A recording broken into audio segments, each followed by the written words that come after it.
cordial saludo al querido pueblo salvadoreño, mi pueblo.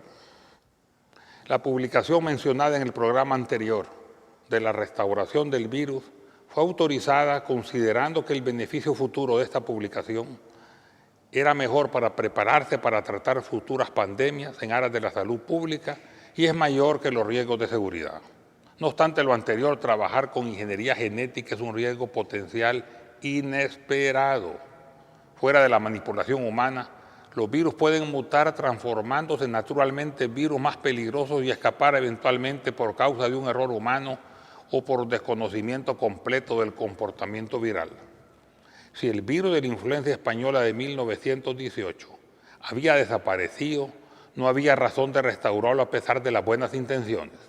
Volviendo a su historia, el virus de 1918 incompleto fue encontrado en tejidos de pulmón congelado de una víctima de Alaska en noviembre de 1918 y fue recombinado con virus de influenza H1N1 usando un sistema de genética reversa. Los virus de control incluyeron un virus aviar de pato, un Alberta H1N1 virus, dos contemporáneos H1N1, virus de influenza, el virus tipo salvaje A de Nueva Caledonia y el virus A de Texas junto con otros virus recombinantes. Desde que la secuencia genética del virus de 1918 son relatados más cercanamente al virus aviar H1N1 que cualquier otro virus H1N1, se comprobó que el nuevo virus reconstruido, al igual que el original de 1918, eran letales para embriones de pollo y también para ratones. Los cerdos, sin embargo, resisten la gripe, aunque tosen y son sintomatológicos. Sabemos que estos experimentos son en extremo cuidadosos para proteger a los investigadores, el medio ambiente y el público, pero toda manipulación humana conlleva un riesgo de error. El virus original de la gripe española fue generado naturalmente en 1918 por el movimiento de sus genes desde una fuente aviar en un virus de influenza humana. Si hubieran en ese momento contagiado a una piara de cerdos, estos pudieron enfermarse y luego curar, pero en el proceso hubieran podido ceder material genético en forma natural para producir un virus cerdo aviar humano parecido al actual. Mientras seguimos controlando en nuestro país el virus AH1N1, a la fecha con 700 infectados, debemos considerar que los enfermos de neumonía y otras enfermedades respiratorias son de decenas de miles y las consultas de millones. Por otro lado, no hemos hecho estudios para considerar a la amantadina como un antiviral eficaz y seguimos considerando únicamente el oseltamivir y el zanamivir. La US Food and Drug Administration, FDA, aprobó las drogas antivirales oseltamivir y amantadina como drogas efectivas contra virus, llevando genes NA y M de la gripe española de 1918. Por otro lado, una enfermedad parecida al SIDA, VIH, ha existido históricamente enfermando a chimpancé en África, hasta que se volvió cambiando genéticamente nociva para humanos, etcétera, etcétera, etcétera. Se necesita el montaje de un laboratorio nacional de investigación virológica utilizando el conocimiento y el ingenio creador. Cuba y Brasil nos podrían ayudar en este cometido. El cambio de las autoridades de salud mejora el panorama a futuro, ya que la crisis actual es derivada de la mala previsión de las autoridades anteriores. La actual ministra de Salud, doctora María Isabel de Rodríguez, es una profesional altamente capaz y honesta, con una brillante carrera en docencia e investigación. Su disposición a la vacunación masiva de H1N1, de neumonía y de influenza estacionaria para 2010 hacen mejorar el panorama de otra forma sombrío. No obstante, el virus puede mutar y se necesitará luego de nuevas vacunas y sucesivas vacunaciones. Las crisis existen, económica, financiera, ecológica, meteorológica, de salud, etcétera, pero no golpearán a todos de la misma manera. Dependerá de nuestros recursos, no solo de los recursos materiales o económicos, sino también de los recursos de nuestro ingenio, nuestra imaginación y nuestra planificación. Para terminar, quiero referirme a dos puntos muy importantes: la investigación científica y tecnológica y la ley de colegiación o regulación del ejercicio profesional.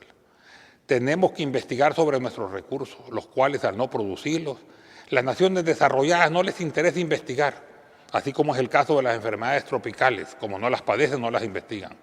Tenemos además el caso de las nuevas pandemias con virus recombinantes por mutación genética natural o artificialmente producida. ¿Qué hacemos? ¿Seremos interactivos o seguiremos siendo sujetos pasivos a manera de conejillos de Indias? Tenemos que ser nosotros mismos y fomentar nuestra autoestima. Debemos insistir que la culpa de nuestros males proviene principalmente de nosotros mismos.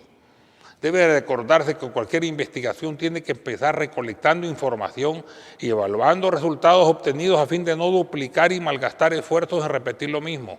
Y a partir del punto donde han quedado las investigaciones anteriores, continuar con una investigación sistemática y continua, combinando la realidad científico-tecnológica, inventiva e innovación con la viabilidad económica y con nuestra situación particular. Esta es la única forma de salir de nuestro subdesarrollo histórico.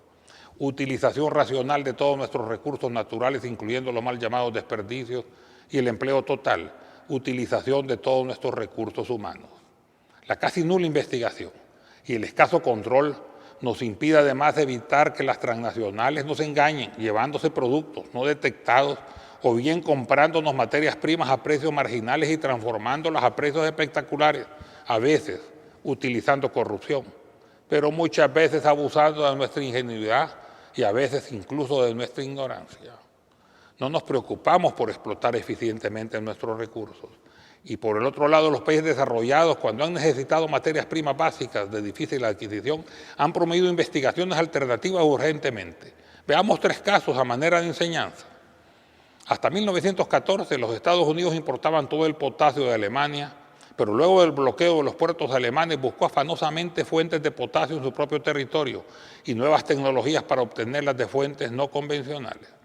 Recogió a través de toda la nación el polvo de las campanas de las chimeneas de los hornos de cemento, el polvo de los altos hornos de la fundición de hierro, las cenizas de los residuos de melaza fermentadas, las cenizas de la pulpa de la remolacha azucarera y hasta de los exudados en los lavaderos de la lana, y logró así su autosuficiencia de potasio en tiempo de crisis y lo solucionó rápidamente, todo a través de la investigación. Segundo, en 1959 Estados Unidos consumía 8,5 millones de toneladas métricas de azúcar anuales, importando 3 millones de Cuba. Con la llegada de Fidel Castro al poder, Estados Unidos decidió sustituir el azúcar cubano y para ello distribuyó primero cuotas de importación a una serie de países, incluyendo el nuestro. Y segundo, promocionó y premió al que inventara un proceso de obtención de azúcar a través de materias primas abundantes y diferentes. El procedimiento fue usar almidón del maíz en medio ácido y enzimático para obtener previamente azúcar, inicialmente glucosa. La mayoría del azúcar que se ocupa en refrescos, helados, postres, bebidas gaseosas, etcétera, proviene del maíz. Tercero, el caso del etanol y su promoción a nivel mundial es un caso similar. Estados Unidos utiliza los residuos del maíz. Brasil primero usó el eucalipto para metanol y ahora la caña de azúcar para el etanol, paliando así la crisis en ciernes del petróleo.